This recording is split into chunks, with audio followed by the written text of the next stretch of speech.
Boas tardes e benvidas a todas as persoas que asistides a esta nova sesión do Cinema Ateneo, aínda que teña que ser mediante a conexión telemática, que perde todo o encanto, pero dadas as circunstancias, estuvemos esperando e finalmente tivo que ser así.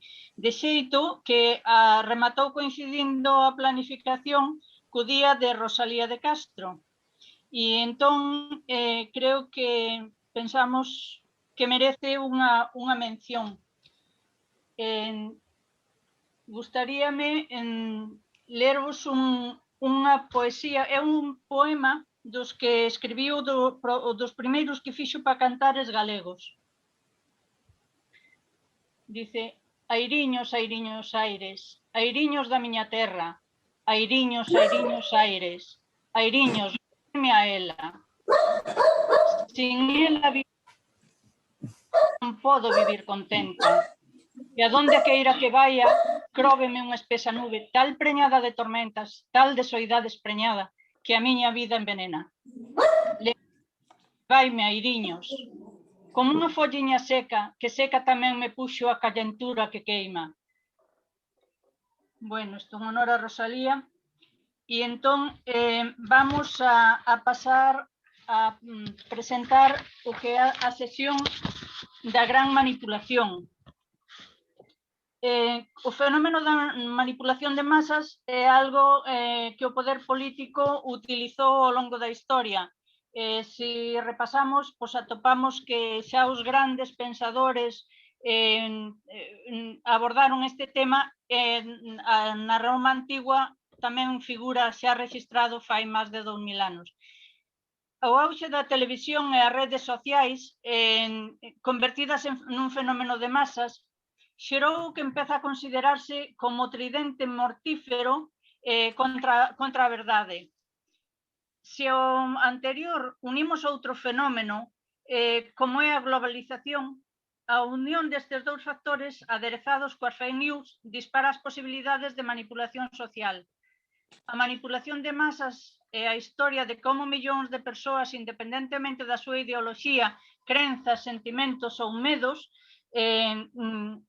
foron vítimas de enganos que as conducen a conviccións erradas e promoven actitudes ao servicio de obxectivos encubertos que as masas descoñecen.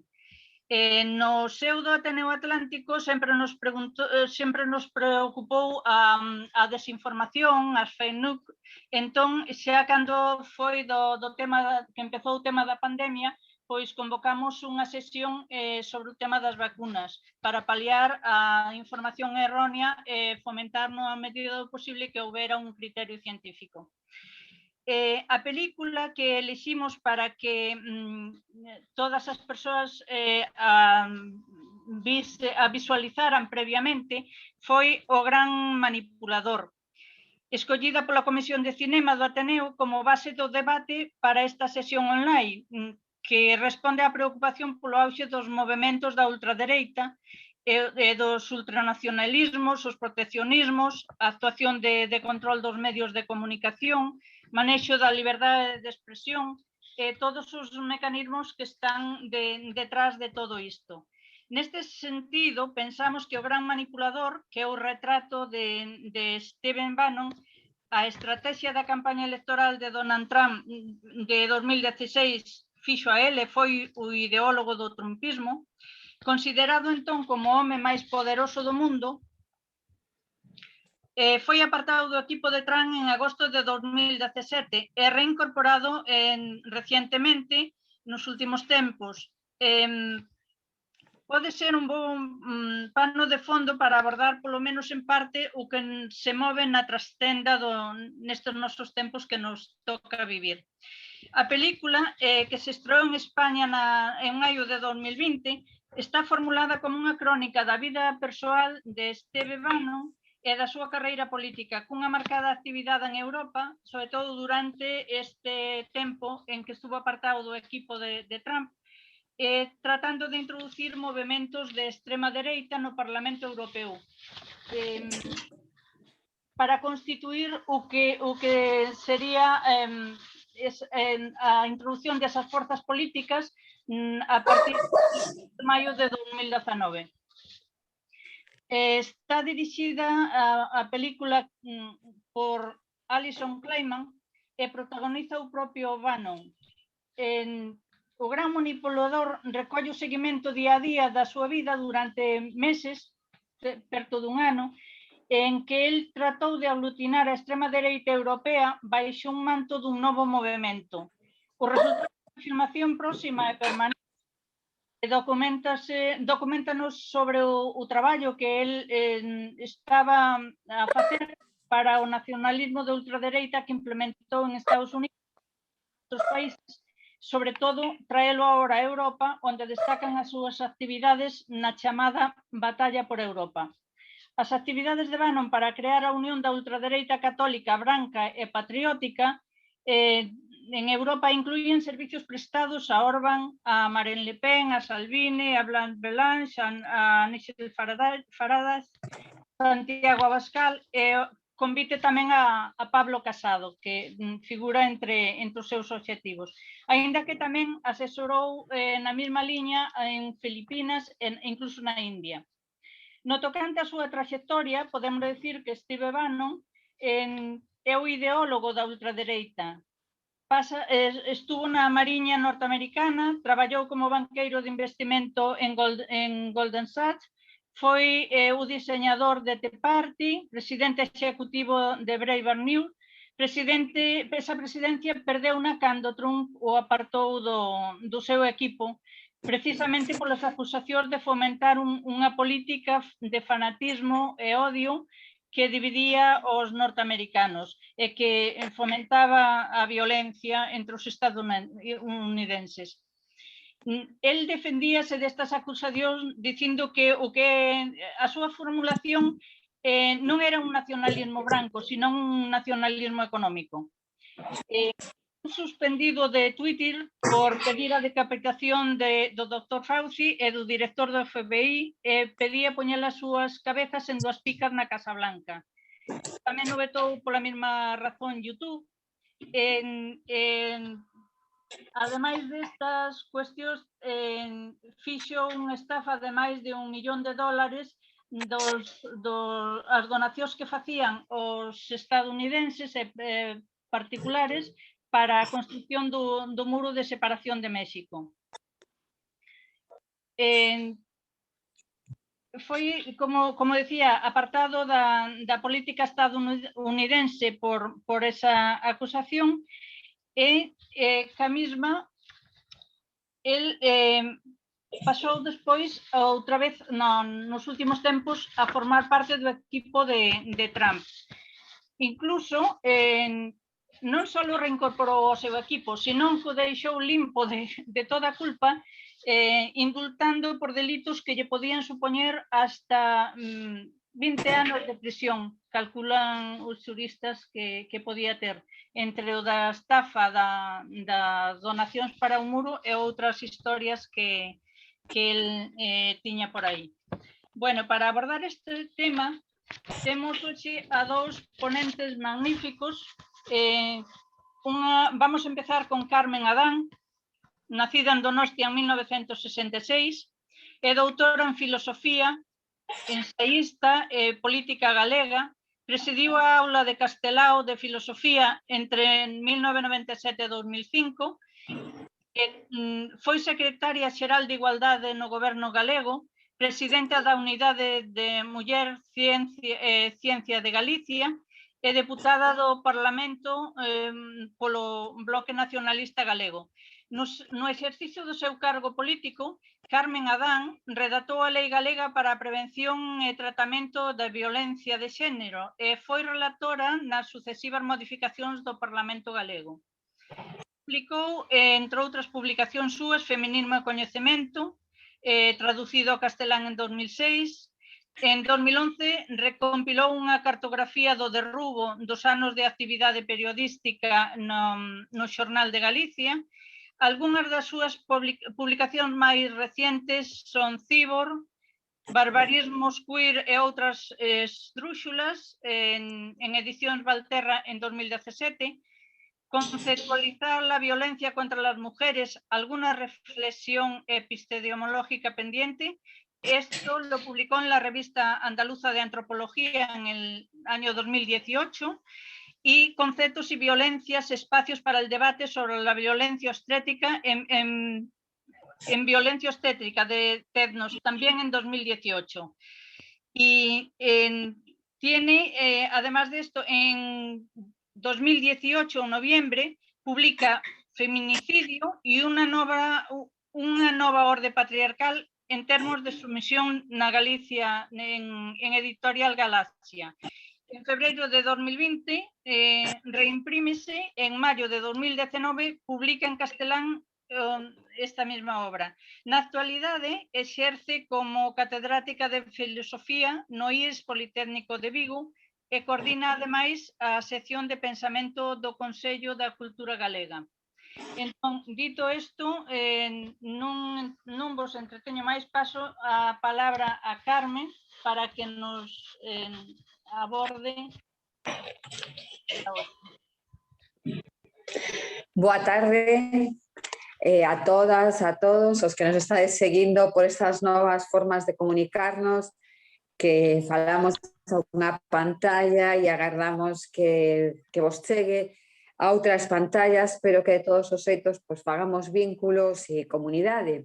Así que moitísimas grazas polo seu traballo ao Ateneo, que leva, bueno, pues, uns anos pulando pola cultura, polo pensamento, pola actividade crítica, dende Vigo, pero espallándoa para o mundo, e polo esforzo que facedes dende a Comisión de Cine por manter estas actividades que sabemos que leva moito esforzo.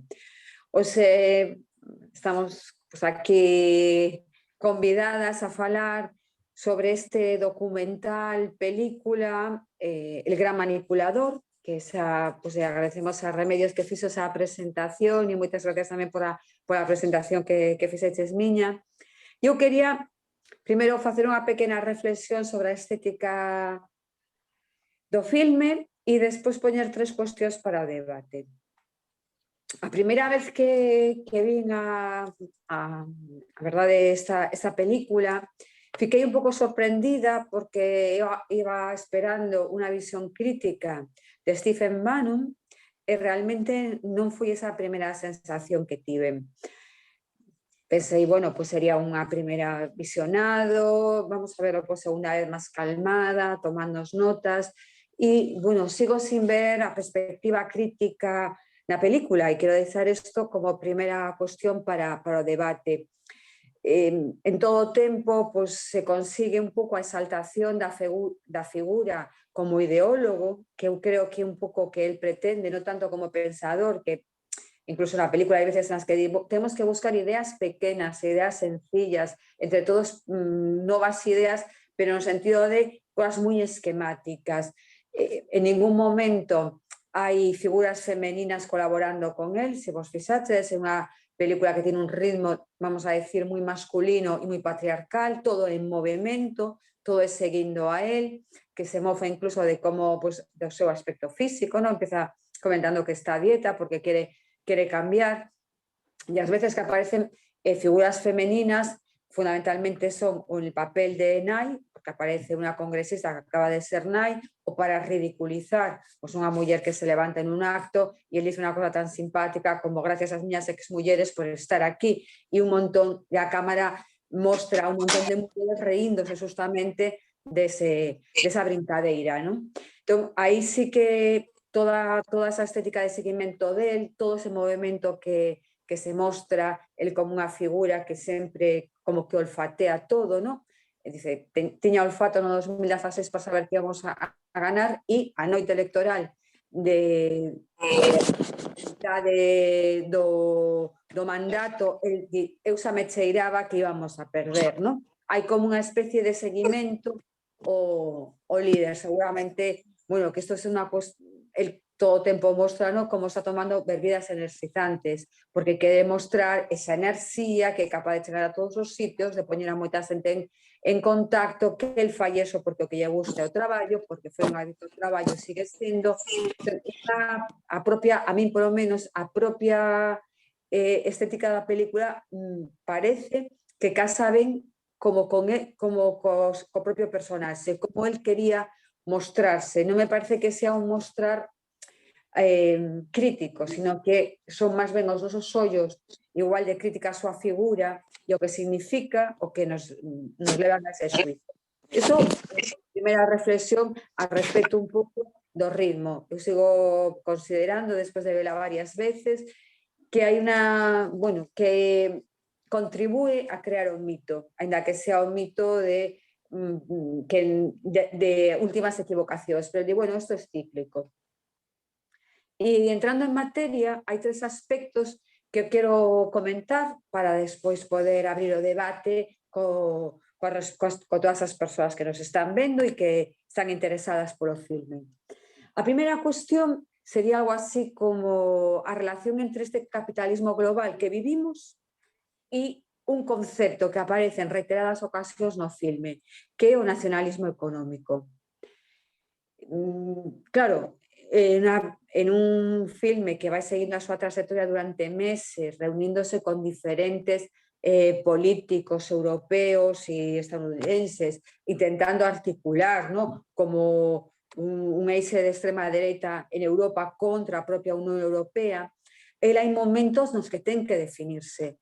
Digamos que hai momentos como para esa política da identidade, pero como ven de criticar a globalización e de alguna forma toda esa globalización económica que, bueno, os sectores actuales ou os políticos actuales que queren facer simplemente como xestionar o declive en reiteradas ocasións, que a mí me recordaba un pouco a noción de Naomi Klein desde a outra óptica, ¿no? Capitalismo do desastre, pois el tamén di, parece que queren xestionar ese desastre, que sería a globalización ou ese capitalismo global.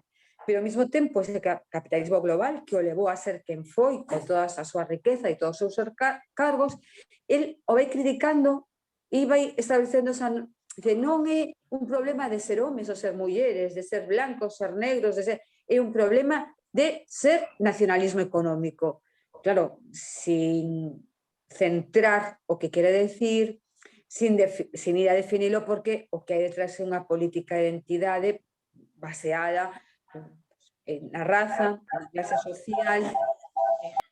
E, bueno, se ve moi claro cando fala, por exemplo, do tema do muro con México e buscar recoller todas as persoas que poden estar descontentas e que necesitan crear unha identidade, aínda que saben xa de que identidade están falando como entre bambalinas.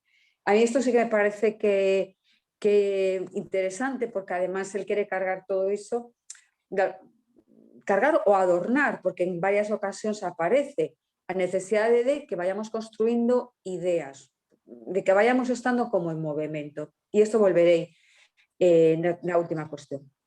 A segunda cuestión que quería plantexar para o debate, e xa falou Remedios dela, e claro, a hora de establecer un programa político, el se basa nos medios de comunicación e na utilización desos medios de comunicación. Incluso di que boa é a radio e que mal sabe a esquerda explotar a radio, porque é un medio de comunicación para chegar a moitísimas persoas que igual están facendo unha actividade ou que as mamás de casa que están cociñando.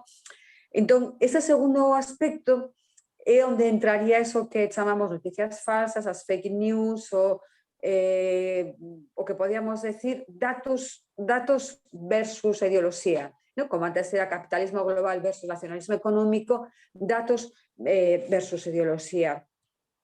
Onde, para min, o que prima nesta que algúns autores chaman posverdade ou momento da mentira, é máis ben unha especie como de indiferencia epistémica, co que está contando Bannon todo o tempo, e que un pouco as persoas que se lle achegan, as persoas que entran nos mítines, as persoas que lle votan a Trump no 2016, lle dá un pouco igual se os datos son verdadeiros ou falsos. Non van a contrastar nada coa realidade, porque, ao final, Trump ou el mesmo son imágenes de super ricos, aqueles que moven o mundo, mentras que queren chegar a xente máis desfavorecida ou de clase media que que viron como pues, esvaraban a cada perda de poder económico.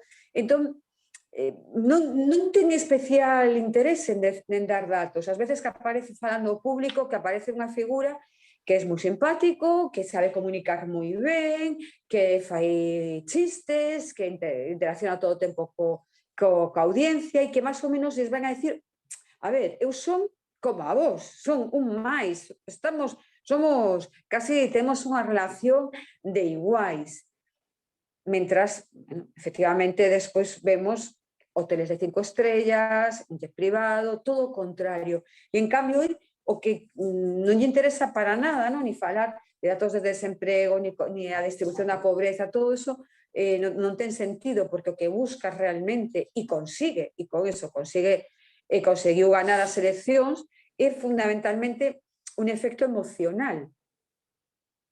E el, en moitas ocasións do filme, además, digamos que volve sobre o tema, o efecto emocional da ira, sobre todo do enfado, da ira. Eso é o efecto que a él máis interesa. Creo que un aspecto moi importante da ultradereita e da dereita en xeral e do auxe da dereita neste momento. Neste momento e en momentos onde vimos que a dereita ou o fascismo consigue máis persoas adeptas o que o sigan, porque ele sabe, estaba aí releendo o último libro de Judith Butler, La fuerza de la no violencia, que dedica un capítulo a análise de a filosofía política en Freud, como Freud se fala, ¿no? De como o amor e a ira son dos sentimentos opostos, pero totalmente imbrigados, moi difíciles de separar. Como o impulso de amor e o impulso de odio pivotan en segundos e van onde. Que nos interesa? Esa ira, ese odio. Desde aí podemos, desde ese efecto emocional, é de onde xa despois temos os votantes, os seguidores, os que van a cooperar. E para esa ira non necesitamos dar datos, non necesitamos contrastar as ideas, simplemente necesitamos bulos, difundir ideas. Os musulmanes son o problema de Estados Unidos. O muro con México soluciona as desigualdades. Volveremos a ser ese discurso de volver a ser o original, ¿no? Si poñemos ese muro. Simplemente, a mí me parece que darlle exactamente aos outros algo simple co cal se lles movan as emocións. E eso sí que aparece moi ben na película, non? Como el, cando entra en acto, a xente realmente cree que está diante ou se siente diante dunha especie de mesías. E o terceiro aspecto para o debate, que o que quería poñer non é tanto unha contraposición como que sería que pasa coa esquerda. Ante esta situación, ante unha dereita que reconstruindo os valores clásicos da familia, que hai un momento no que el vai a visitar unha familia e di, isto é o que a mí me gusta, ou os valores de cristianos, que tamén fala deles, ¿no? Cando di, por exemplo, Dios está nas pequeñas cosas, ou frases como a divina providencia que leva a Casa Blanca, ¿no? Todas esas alusiones a unha especie de mesianismo ou de destino bíblico, ¿no? Pues frente a eso, cal sería, a mí me evocou, e non sei como o pensades vos, que lle pasa á esquerda? E, en o seu discurso, podemos ver guiños a que, cando fala de, que Ben Sanders non se entera de nada, ou el como se mofa un pouco dos líderes da esquerda, creo que a sensación é que el todo o tempo quere estar en movimento, construindo algo novo sobre piares moi vellos, non? Sobre valores, digamos, que el quere como restaurar, pero en cambio a sensación é estamos construindo, estamos en movimento, estamos indo, non? Moitas, además das organizacións políticas europeas, transmiten esa idea, non? do movemento, somos verdadeiramente o povo somos nós, somos os que nos movemos fronte a unha esquerda que como moito xestiona un pouco o que hai para non perder dereitos. É unha crítica, non? Que nos facemos dende a esquerda, temos a sensación de estar como parando as cousas, porque as cousas van polo lado do neoliberalismo, dun capitalismo financiero, dese capitalismo global que arrasa cos persoas, que implanta maior desigualdade.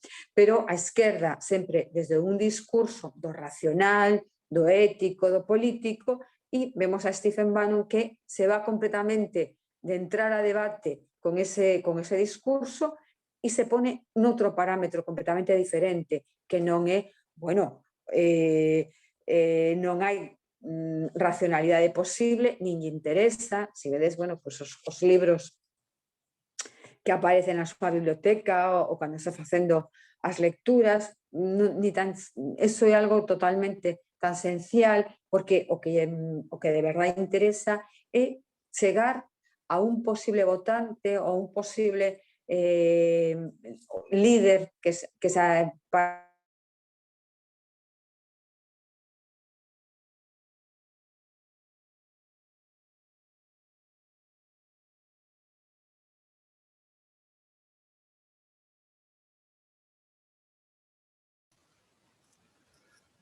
Perdona un momentiño, Carme, porque tes que activar o micro outra vez. Estas ideas ou esta acción da ira a poden facer os demais. Esas eran as tres cuestións que quería establecer.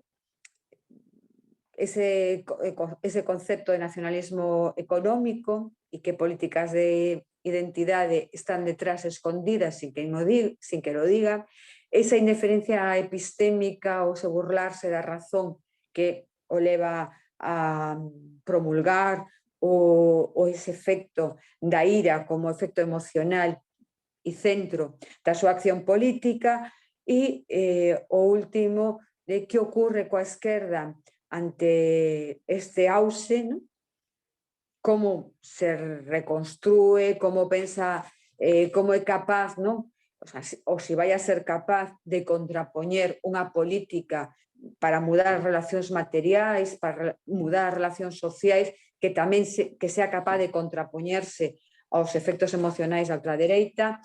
Todo isto, se me permitides, para rematar con unha frase que me gusta moito de a filósofa Nancy Fraser, pensando que estamos vivindo sin instruccións. É dicir, que tampouco Bannon consigue, ¿no? Ahora, con esta visión que temos dende o 2021, que a súa estrategia sea triunfante polo momento, non? Sino que está aí, é unha opción bueno, podemos debatir si en Europa con auxe ou estancada ou en declive, pero está aí, ou estaba aí simplemente que fan os discursos ou os partidos políticos que están surdindo dende a ultradereita a recoller ese descontento que xa estaba na propia dereita e nas clases medias, pero tamén é certo que a crise do COVID-19, que toda a pandemia trastorna ou é un eixo para articular de forma diferentes a política actual.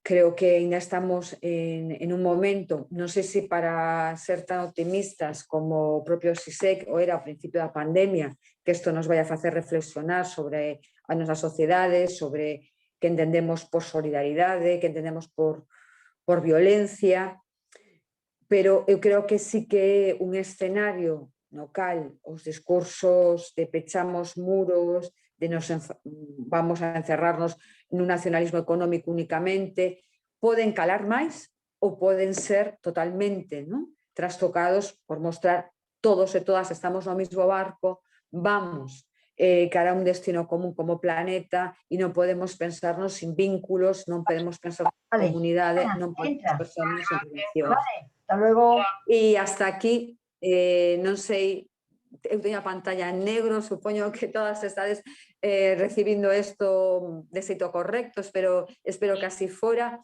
De todos os xeitos, despois abriremos un debate e moitísimas grazas pola atención e polo convite.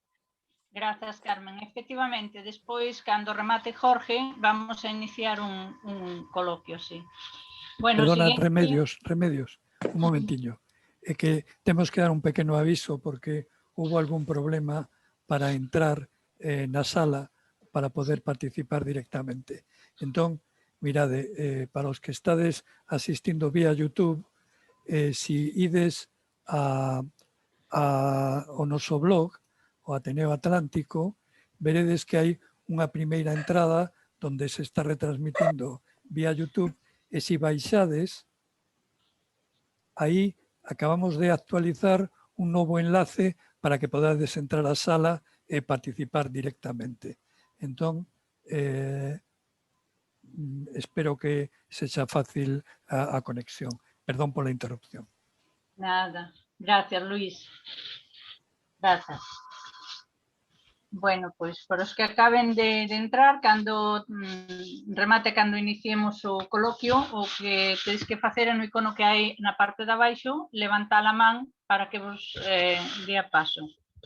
Bueno, vou a presentarvos a Jorge, que naceu en Ourense en 1954, é doutor en filosofía, foi catedrático de filosofía de instituto. Actualmente é membro de varios grupos internacionais de investigación e o seu traballo estáse desenvolvendo no campo da filosofía política e da teoría crítica.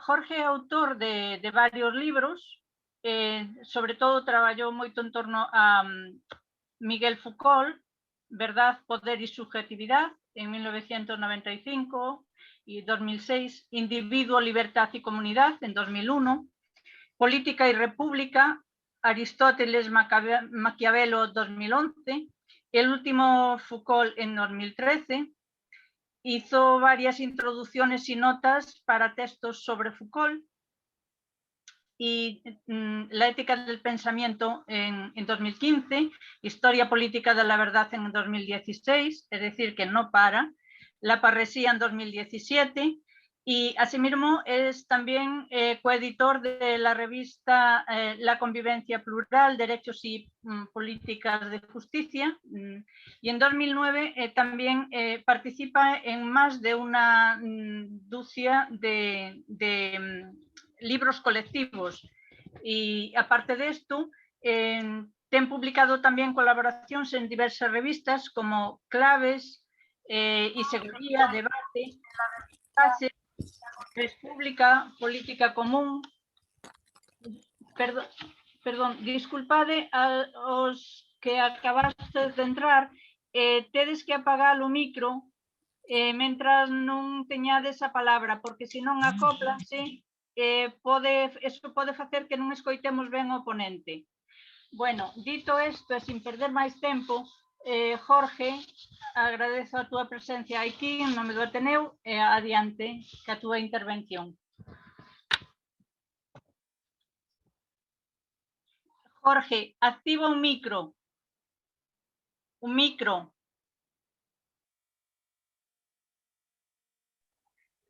Moitas grazas, Remedio, pola presentación e tamén grazas ao Ateneo Atlántico polo convite.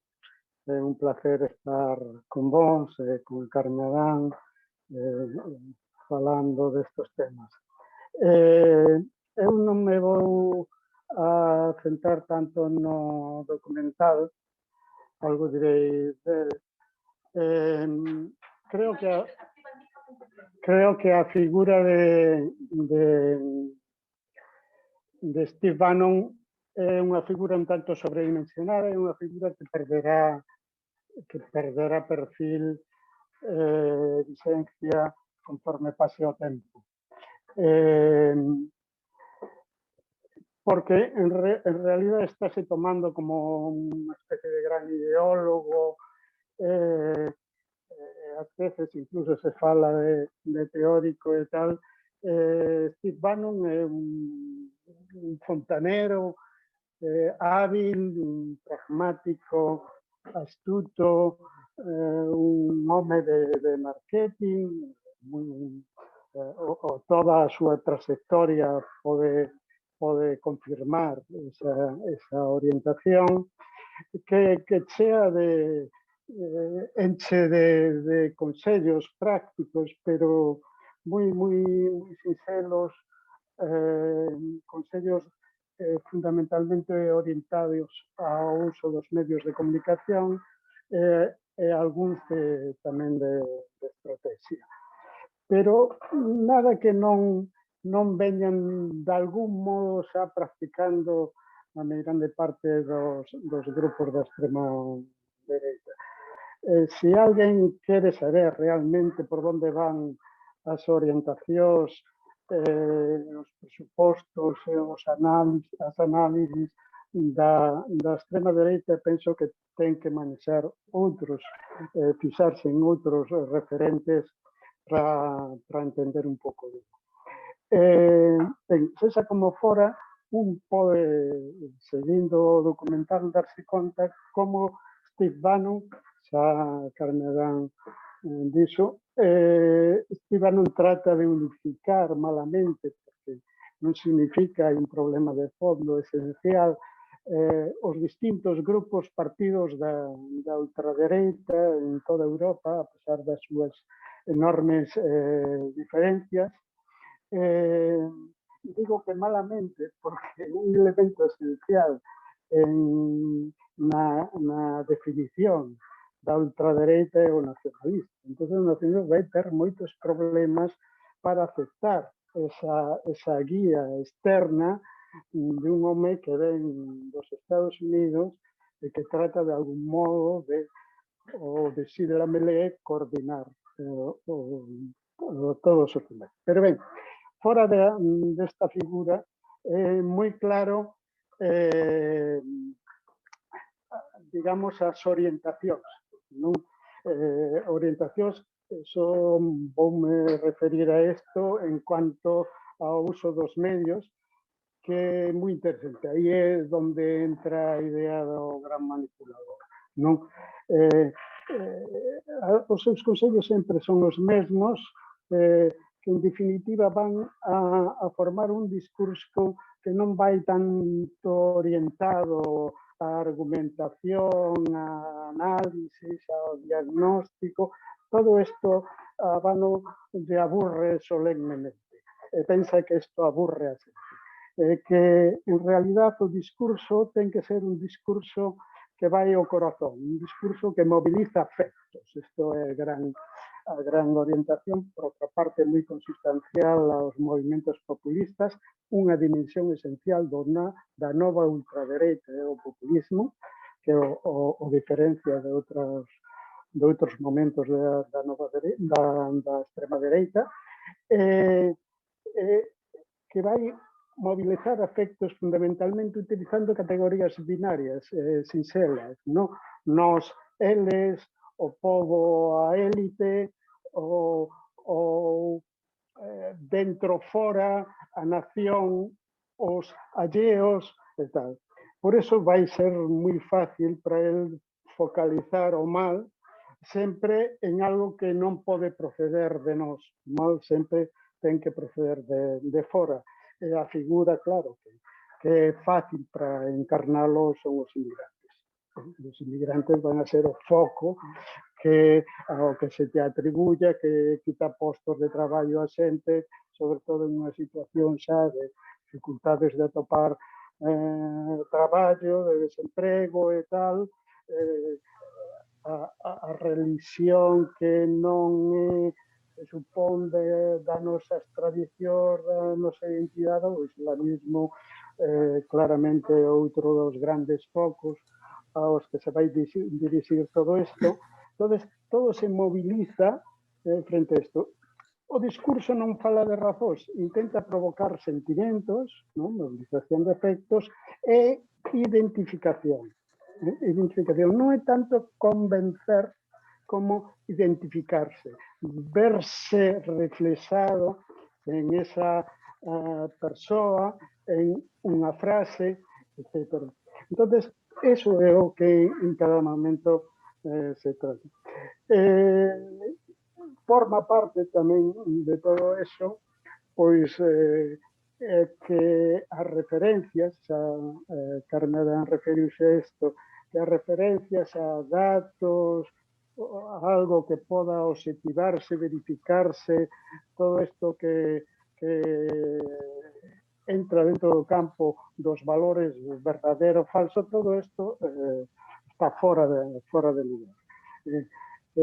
Cando se sitúa un discurso frente a un enemigo considerado alleo, o que importa é se se vence ou se un sae derrotado. O que importa é se é útil, se nos perjudica ou nos beneficia. O que importa é se ganamos ou perdemos, non se é verdade ou se é falsedade. Isto non importa. Incluso a idea de que a xente manipulada con isto hai que ter moito cuidado, porque non se trata de un argumento que de algún modo distorsione, que tamén hai desto, evidentemente, distorsiona a realidade, sino que se trata de verse identificado co que se está dicindo. Entonces, eso basta para operar. E si, bueno, dentro de todo o uso dos medios, pois as grandes teorías conspiratorias aparecen, que sempre apareceron neste tipo de discursos, que cumplen unha funcionalidade elemental de xenerar unha inquietude, porque generalmente en esas teorías conspiratorias pues, aparecen grandes poderes ocultos que nos dominan e tal. Recordar en Estados Unidos o momento QAnon e todo isto, pois o medo e a inquietude entre a xente vai dispoñendo un estado de ánimo que facilitará o Salvador, que facilitará a medida do Mesías, facilitará que se empreguen medidas quirúrxicas, medidas radicales, porque cando o mal é grave, pues, hai que os enemigos son fortes, etc. Pues entonces hai que recorrer. Entonces vendrá o gran líder, o gran caudillo e tal, a responder. Bueno, toda a orientación vai a ir nesa línea. Pero a pregunta de fondo é, bueno, e por que isto cala? Por que Bannon está en estes momentos tratando de unificar con ese problema estructural para a unificación de fondo que me refería, trata de unificar todos os partidos da ultradereita, unha gran internacional da dereita e tal. Si comparamos eso con hai 2 decenios, por exemplo, os partidos da ultradereita non pasaban dun 6% en Europa. E ahora temos un 13%, en algúns casos un 34%, xa están en gobernos, etc. Entón, a gran pregunta é o calado dese tipo de discurso. E penso que aí temos que recurrir xa a elementos para situarlo. A mí parece fundamental utilizar aquí o concepto gramsciano de crisis de hegemonía. Estamos nunha crisis de hegemonía.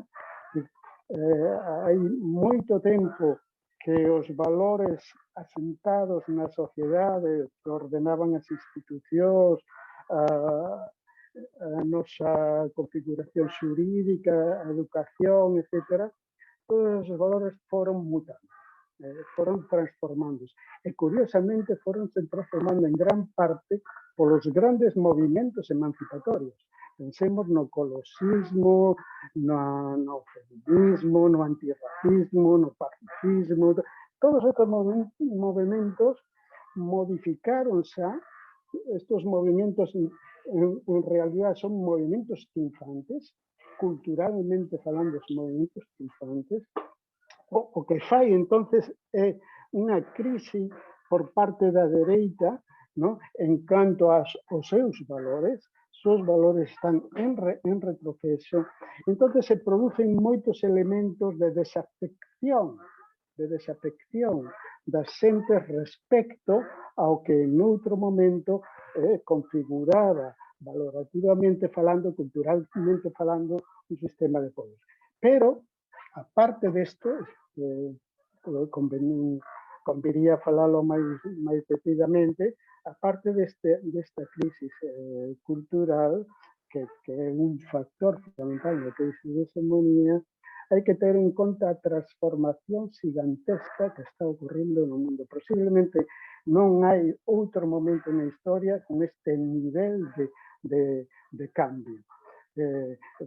Pode recurrir se quere a revolución industrial, ten que recurrir a grandes momentos históricos para poder situar mínimamente a magnitude destas transformacións.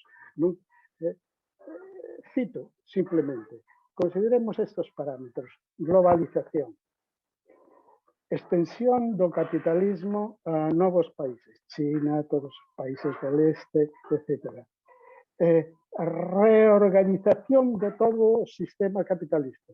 Estamos en capitalismo postfordista, capitalismo do coñecemento, un capitalismo financeiro, que son etiquetas que sirven para designar un gran cambio.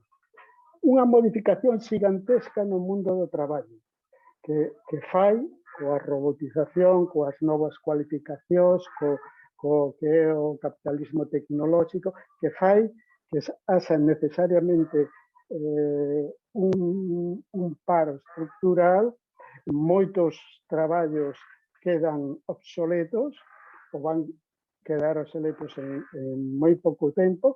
Fálase xa claramente dos prescindibles, o concepto de nova pobreza é un concepto xa fundamental, unha pobreza que non supón necesariamente perda de traballo, precarización, etc. Fixémonos na modificación total que isto leva consigo na susceptibilidade dos individuos. Fálase de home líquido, o dentro do neoliberalismo o empresario de sí, esa idea calculadora, instrumentalizadora de sí mismo, o Sennett fala da corrosión do carácter, para darnos unha idea de como se sitúa o suxeto ante esta situación. Pensemos outros elementos. Todas as nosas categorías políticas formáronse dentro do Estado, nación, e o Estado-nación está sendo rebasado nestes momentos. Un solo factor, aquilo que falaba Ulrich Beck, o Estado-nación era un Estado contedor, non? Un pobo, unha lingua, unha cultura, unha religión. Bueno, todo isto desnatizouse, todo isto volou polos aires, non? Estamos ante sociedades moi complexas, multiculturais, multilingües, con relacións entre distintas etnias, grupos de valores, etcétera, etcétera. Estamos, entonces, nun gran cambio, nunha modificación gigantesca. Bueno, esta supuso, isto é un factor que se engade a esa crise de hegemonía ao que me refería, pois agora xa non se dan as relacións tradicionais entre clase e os seus representantes, digamos, naturais, espontáneos. Pensemos na crisis de toda a socialdemocracia. Na medida en que o traballo se precariza, en que aparece eso que chamamos nova pobreza, os prescindibles, todo isto, o poder dos sindicatos diminúe claramente, mengua claramente, a relación entre clases, sindicatos, partidos se rompe. Se nos comparamos a votación que na posguerra había en canto expresión de clase a un partido, podemos ver clarísimamente ordenados clase traballadora en torno a un 50%, votaba partidos de esquerda, clase media, votaba partidos liberales, todo, en fin, máis arriba, conservadores. Isto hoxe non se dá, é un movimento transversal, hai unha crisis de representatividade clarísima entre sindicatos e clase, entre partidos e clase. Todo eso esboza esta situación de crisis que estou referindo. No, é unha situación na que, decía Gramsci, o novo non acaba de nacer, o vello está perecendo, pero non acaba de morrer. Non? Entón, esa é unha situación que se presta, decía, os fenómenos máis mórbidos.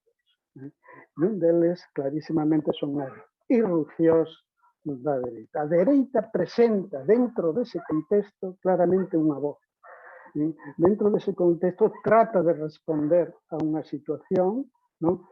Cunha política que Carl Schmitt, por citar un dos mellores estudiosos neste momento do fenómeno, trataba de definir con 3 elementos.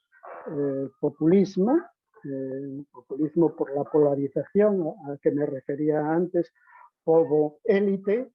A veces, se o nacionalismo supera, digamos, é un elemento máis importante que o populismo, aunque están interrelacionados, pode ser nación élite, e a élite aparece claramente designada ben como traidora unha certa identidade, ou allea, representando intereses alleos. Non? Por outra parte, o elemento que Schmitt fala de nativismo, pero claramente es un nacionalismo xenofóbico.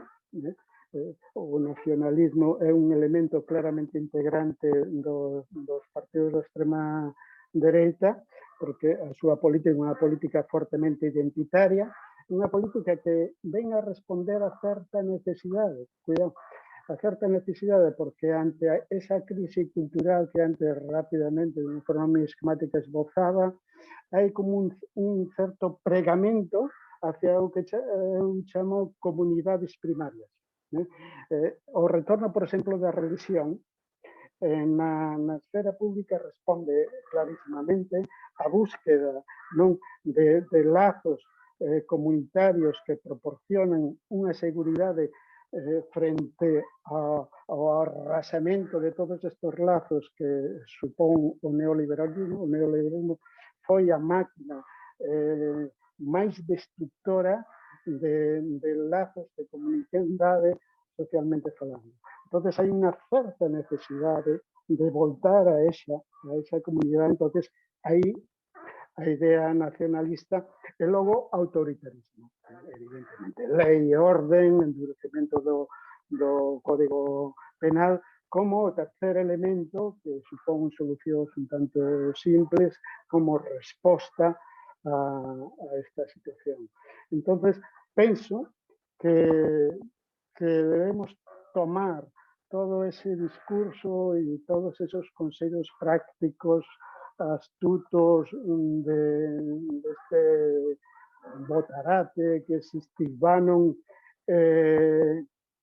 debemos tomalo máis como un pretexto para calar en algo que sí é moi serio, que as condiciones de posibilidade que poden facer que esos fenómenos mórbidos, como son os que representan a extrema dereita, podan prender, podan realmente calar, e non tanto por convencimento como por liberación, como expresión, como identificación dunha situación de malestar que se está a vivir.